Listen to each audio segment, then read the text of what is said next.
I guess like I became obsessed with the topic of love intellectually a few years ago because I realized that I had pursued romantic love. I'd had like a couple of disastrous breakups, and I sort of realized that I had put my exes in like a particular role where I was expecting them to save me from lots of things.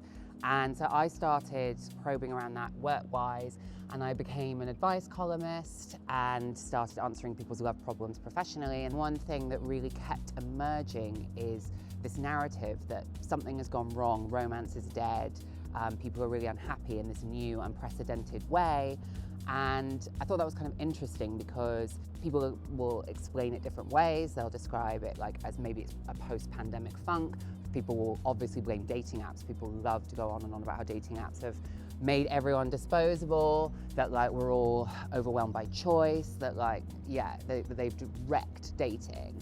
What I find interesting about that narrative is it's like, honey, when did you think dating was good? Like, talk to your grandmother. Like, our grandmothers, they had quite a strict set of conventions around dating, and they were expected to get married.